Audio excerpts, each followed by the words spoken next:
Integra Hellsing is kind of a mystery to me, probably because she's a Hellsing character.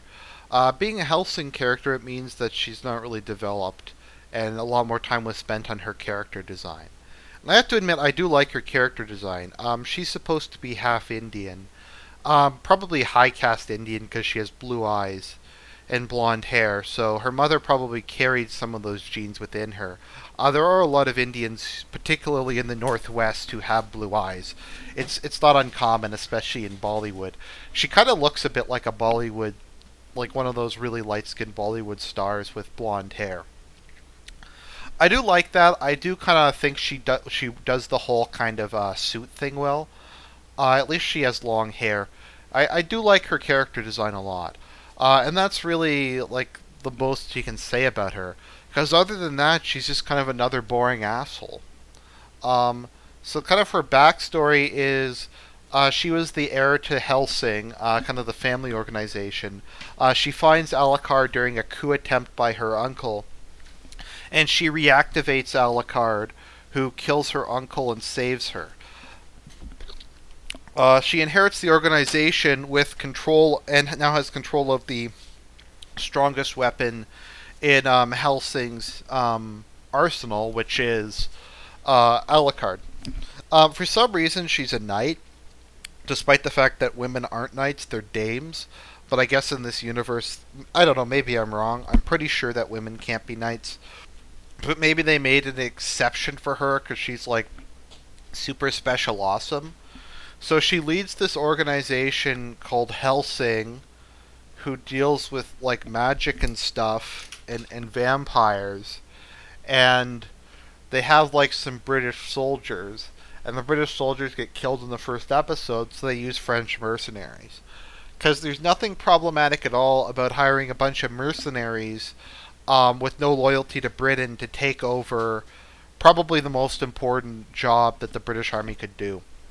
Which is another reason why I like the original anime, because Hellsing is composed of British soldiers who are loyal to Britain and who are recruited from the various branches of the army, which is how it would work in real life. I mean, can you imagine if like the I don't know if the president was guarded by like Tanzanian mercenaries or something? Like it doesn't make any sense. But that's kind of the sort of decision she makes.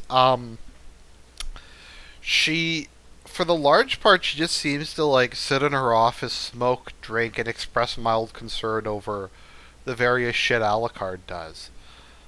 She's kind of this very distant presence in the series, and we don't really know that much about her. She doesn't talk about her past much, aside from kind of her very base level habits like smoking, drinking, and wearing suits. I don't really know what you can say about her, to be honest. I'm struggling to do this profile. Um, she seems to have some sort of attraction to Alucard. I don't know if it's just sexual. I don't know if it's supposed to imply that she's a lesbian or something, or if she just kind of views her feminism is not getting married and having children because it would mean giving up control of her organization. It's all very strange. I think it's implied that once she dies, the organization will be passed on to someone else. There's also the strange and unexplained thing about why her organization is Protestant when Abraham von Helsing was a devout Catholic. I don't know. None of it really makes a lot of sense to me. Um, it's almost as if this series was created by a hentai artist who just said, "Oh man, we made this kind of cool half Indian chick in a suit. The rest of it'll just take care of itself." I think the most questionable decision she makes is to not have an heir.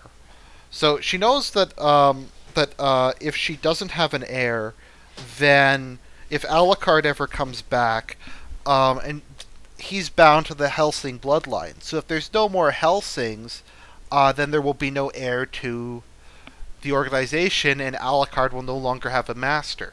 And the Helsings have fortunately been spending decades casting spells and performing experiments on Alucard to make him invincible. So we'll have an invincible psychopathic vampire let loose on the world because Integra couldn't be bothered to have a husband. I mean, that's just great. What a responsible leader who really cares about her country. I mean, that's kind of the thing in Hellsing. Like, they talk about love of country or a specific religion or whatever, but they really seem to have absolutely no loyalty to it, and it doesn't seem to affect their personal lives at all. I'm really struggling to say anything about her. It just seems like they took a character design, gave her some mannerisms, and said, "Oh, she's a strong, stern woman," and then didn't go beyond that. She really doesn't seem to have any conflicts of personality or anything like that. She's just kind of another boring asshole. And that's kind of most of the characters in Hellsing, to be honest. This is Argent signing out.